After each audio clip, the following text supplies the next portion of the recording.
I'm not scared of any threats from a housewife like you, who has no job and no parents. That's right, you can't do anything with a pile of trash because it's just trash. I get how you feel now. I'm moving out of this house. Well, now you're homeless. Good luck being homeless. This is a good chance for Larry to leave the house. So let's work together to get rid of the trash and clean up. They went to Larry's room and told him to pack up his stuff and leave. I was planning to leave by myself, but I didn't think Larry would get kicked out too. My name is Lauren. I'm 29 years old, and I'm a housewife. I recently married a man named David. He's 33 years old, 4 years older than me. At first, I thought he was mature and calm like an older man. Since he often talked about his mother, I thought he was a good man who cared about his family. But after we got married, I saw my husband's true personality. On our wedding day, my mother-in-law was very nice to me, and I thought we would have a very happy marriage. My husband asked me to live with his mother after we got married because my father-in-law had passed away a few years ago. He said he wanted to stay close to his mom. I thought my mother-in-law was trustworthy, so I agreed to move in with her. But as soon as we got married, both my mother-in-law and my husband changed. They would say, "Hey Lauren, hurry up and bring me tea," and clean the bathroom and toilet quickly. My mother-in-law would shout at me and give me orders like that. Maybe she wants to scare me, or it's just because of her age. She would call me loudly and make me do all sorts of chores. The biggest surprise was finding out about my roommate, whom no one had told me about, when I woke up the other day. I was surprised to find a man I didn't know in the kitchen. I froze, wondering who he was. He noticed me and said, "I'm Larry, David's younger brother." He introduced himself. I had never been told that David had a brother, let alone a roommate, so that was a shock. Larry is 30 years old, the same age as me. I went to my mother-in-law and asked her to introduce me to my brother-in-law. She said, "Oh, you mean Larry? Don't worry about him. He's just a reclusive ghost." I was surprised. How could she not care about her own son? She called him a ghost and said she was happy with just David. She said Larry was just a useless hermit who only went out for shopping and stayed home the rest of the time. I was shocked by her words. I felt disappointed in my mother-in-law and couldn't believe how much she had changed since we got married. It was sad to see her discriminate against her own son. I am an only child and have no siblings, so I couldn't compare. I would be shocked if my own mother said such things about me or ignored me. My parents are already dead, and I envy families that are alive and together. I hoped that at least parents and children could get along. I asked my husband about Larry when he got home from work. I thought maybe brothers could get along, but my husband was cold. He said, "Leave him alone. Just pretend he doesn't exist. He won't harm you." He said it dismissively, as if he had forgotten to mention it. I was disillusioned by how he called his own brother heir. My husband had no family memories or anything. He was just a mama's boy. I finished my chores for the day and went upstairs, feeling regret about my marriage. Then I bumped into Larry, who was just going to the bathroom. "You married my brother, didn't you?" Larry said to me. "Yeah, what's wrong?" I replied, "I'm sorry, it's nothing. But I won't say anything bad. You'd better get out of here." "What?" I asked, confused. "I'm sorry, but you should get a divorce," he said. I was a little offended and confused. I was shocked at how my husband and mother-in-law acted. I married my husband because I loved him. It's unbelievable that Larry would ask me to end our marriage after just one day. "It's none of your business. I can handle it," I said. "I'm a competitive person." "I'm sorry about that," said Larry. "I'm also sorry for my outburst," he added, bowing his head. I thought he was acting strange. Until a little while ago, I thought I understood why my mother-in-law, and I felt uneasy about the rules. He apologized so politely that I'm not sure if he really meant it. Maybe he was just trying to be nice and warn me. As I was thinking about that, Larry said, "Excuse me," and went into his room. My mother-in-law and husband say my brother-in-law is a strange recluse, but to me, he seems like a decent person who deserves respect. The next day, while I was putting breakfast on the table, Larry came down to get a drink. I said, "Good morning, Larry. Why don't you join us for breakfast?" "Good morning, Lauren. Thank you for asking," Larry replied, glancing at his mother. "I'm not eating breakfast with him." "Just get the breakfast done," she yelled at me. "It's okay," Larry said quickly and went back to his room. I wanted to apologize for my strong words yesterday, but I couldn't do it. Hey, all you have to do is housework. Don't do anything unnecessary, okay? My mother-in-law gave me a fierce glare. I was stunned by her harsh attitude. Even though I was the bride, I didn't expect this kind of treatment, and my husband's behavior toward me changed drastically. "What the heck? Today's menu is curry." "You should have told me before lunch. I had curry for lunch too," he shouted. "How is that my fault? Why didn't he call me and tell me he had curry for lunch and wanted something else?" I kept my mouth shut. He continued to yell at me. "Hey, you're not apologizing. Who do you think you are? You're here to do the housework. Make sure you understand that." I was shocked and stayed silent. David didn't love me. He just wanted a housekeeper. It's terrible. How could he be so cruel with such a calm voice? They didn't care about me. They just wanted to make themselves comfortable. They were using me. Seeing them giggling and watching TV in the living room, I walked upstairs. As soon as I got upstairs, I burst into tears. Then a hand gently offered me a handkerchief. "I still think you should leave," said a familiar voice. I looked up, and it was Larry. "I'm sorry. I'm so sorry," he said. I wiped my tears in a hurry.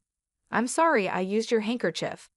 "No, I gave it to you because I wanted you to use it," Larry said. I heard what my brother and mother said. "I knew it. They're the worst," he continued. When Larry said that, I asked him what he meant by "I knew it."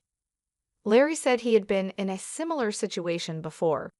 I asked him for more details, and he told me that my husband had promised to marry another woman before, but because my mother-in-law and husband treated her the same way they treat me now, she ran away just before the wedding. Hearing that story made me feel a bit relieved.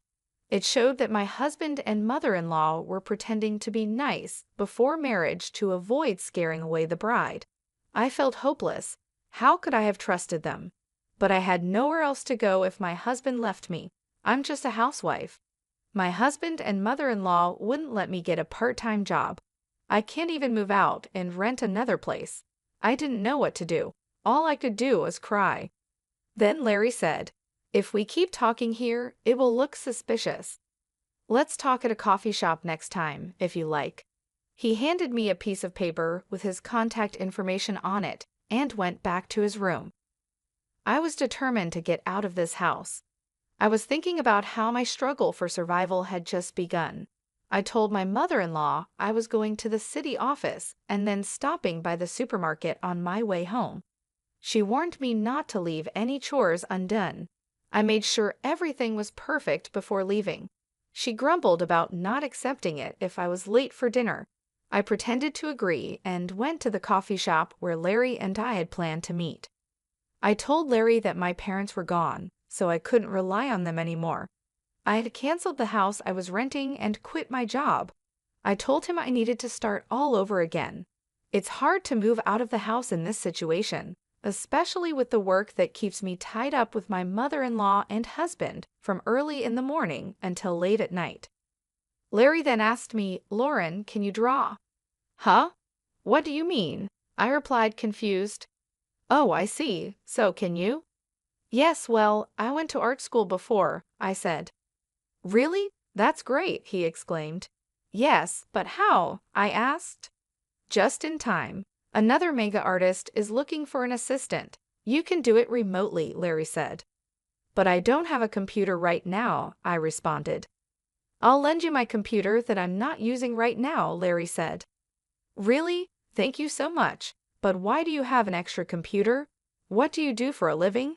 I asked. "That's kind of you to ask. You don't think I'm just a recluse, do you?" No, you use polite words a lot. and you look neat and tidy, so I don't think that at all. Do you work from home? I replied. Yes, actually, I'm an engineer, Larry said. An engineer? I didn't know that. I didn't realize you were a business owner, I exclaimed. Yes, I used to work for a company, but now I run my own business. It's easier for me to take orders on my own. We also have web designers as employees.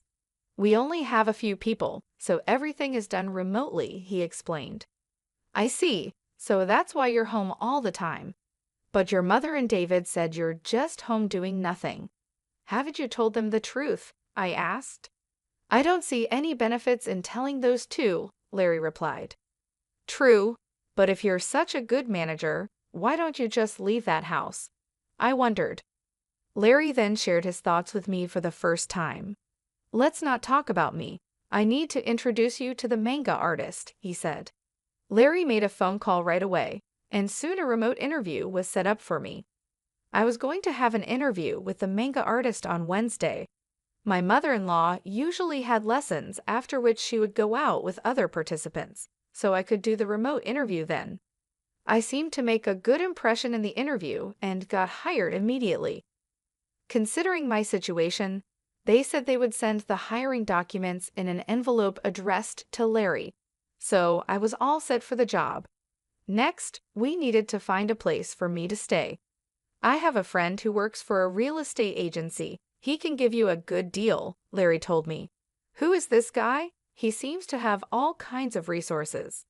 Our search for a new place to stay went well, and we were able to sign a contract for a place that met my needs. Just when everything was starting to go smoothly, I had a fight with my husband one day. Hey, where's dinner? My husband woke me up while I was sleeping in the bedroom. He was a bit drunk, like he had just come home from drinking. Dinner? It's midnight. Besides, you said you didn't want to eat because you were going out for drinks, I said. Shut up. The king is home, and you don't even get up to greet him. Now you say you didn't make dinner? You're a bad wife, so useless. His words made me really angry.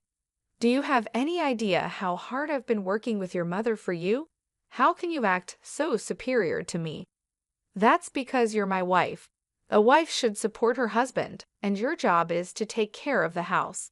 If you can't do your chores, don't go against me. A wife who can't do the housework is just like trash. As my husband said this, I heard the door open. My mother-in-law left in an awkward way. You're just like trash. Larry is also trash, and this place looks like a dump, my husband sneered as my mother-in-law agreed. Yes, let's take out the oversized trash, he added. What did you just say? I asked him.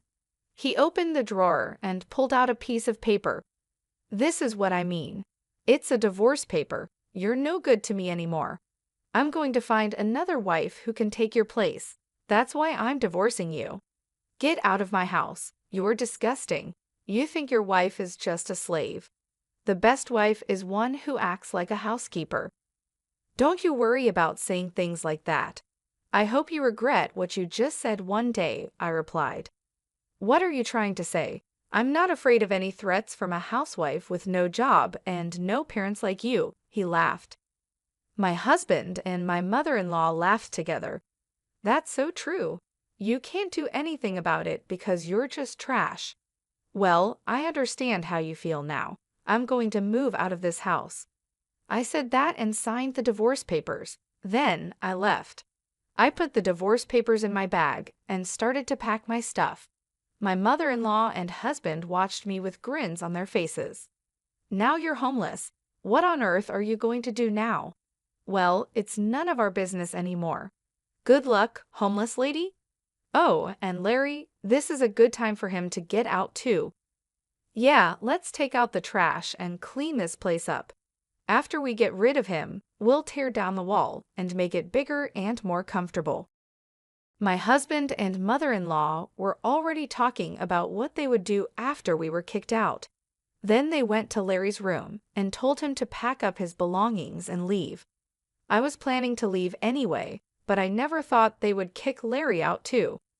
I kind of regretted letting my emotions take over and having a fight with my husband.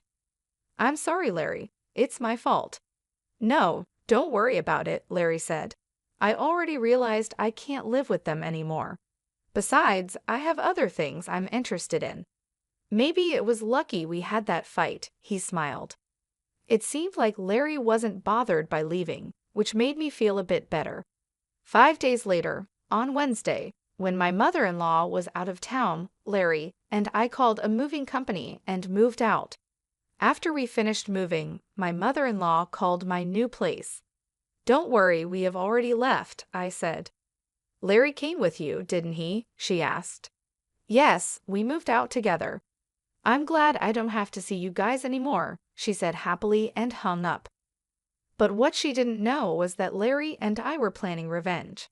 I managed to move my belongings and start a new life just in time. Thanks to Larry, I got a lot of money for my husband in the divorce. Larry had recorded what my husband and mother-in-law said during the fight. Their words were considered harassment, which helped prove the divorce was my husband and mother-in-law's fault. I was able to claim a lot of money as revenge on my husband. Larry's friend, a lawyer, helped me get the alimony. My husband was shocked and accepted the payment. I was really grateful for Larry's help and decided not to mention it anymore. A few days later, I got a lot of phone calls from my ex-mother-in-law. It felt like a demon knocking at my door. I realized I had forgotten to block her number, so I had no choice but to answer the phone. Lauren, where are you? She demanded. There's no way I'll tell you that. We're strangers now, I replied. Please don't say that, she begged. I'm calling because, where's Larry? She asked. Huh, why are you asking about Larry? I replied. I'm looking for him, but I can't reach him anymore, she said.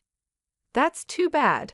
Maybe he doesn't like you anymore, I said, trying to provoke her. Then someone else took the phone. Don't be silly. You two moved out together. You must know where he is. You're a bunch of jerks. I did know where Larry was, but I wasn't going to tell them. I'm afraid I don't know. You'll have to find him yourself, I said. Where the heck are you anyway? You don't have a home, a job, or a place to live. If you're willing to beg, I might let you come back, but you'd have to be my housekeeper, she said. Who's coming back to you? I have a job and a place to live. I'm not going back to you, I replied. That's a lie, she shouted. My ex-husband was surprised because he didn't know I could get everything sorted out so quickly. I didn't bother to correct him. Please don't call me again. If you call me or come near me, I'll call the police, I said, and then hung up the phone. I blocked my mother-in-law's number right away. I had already blocked my ex-husband's number. They were so panicked because they had just realized something important. They thought my father-in-law had left them a lot of money, but it was Larry who had been sending money to his mother's account every month. My mother-in-law thought Larry was just a lazy person with no job. They couldn't believe that the bank had divided my father-in-law's inheritance. When Larry was kicked out of the house, he stopped sending money. That's why there were no more transfers at the expected time. They must have finally realized who had been providing the money, but it was too late. Larry had already cut ties with his mother and brother. My ex-husband had no money to pay alimony, and my ex-mother-in-law was living off the money Larry sent every month. If the money stops coming in, she's going to be in a lot of trouble. Well, they both got what they deserved. I don't feel sorry for them at all. By the way, Larry bought a nice apartment in New York and is living there comfortably. Why is he so rich? Why did he send money to his parents and stay there all those years? It's because he made a promise to his father. Unlike his mother, Larry's father loved him a lot. Even though his mother and brother treated him badly, he stayed because of his father's wish. His father told Larry, "You may not like your mother and brother, but they are important family members to me. So after I pass away, please take care of them too." To keep his promise to his father, even though he was bullied, Larry secretly sent money to support his mother and brother. It's terrible that his mother and brother, who kicked out such a kind-hearted person like Larry without knowing the truth, are the worst. I met Larry once after we moved out.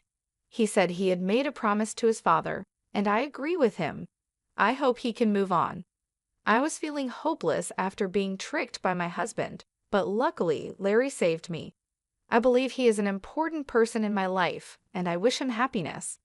2 years later, Larry asked me to marry him. He proposed to me, but that's another story. It's horrible how a nice person can change so much after getting married. That's a marriage scam, isn't it? I'm glad my brother-in-law is a very reliable person, and now I'm married to him. Anyway, I overcame the obstacles and feel relieved that happiness is finally in my hands. Please let me keep having these happy days. Thank you for watching until the end. Please subscribe to our channel if you liked this. See you in the next video.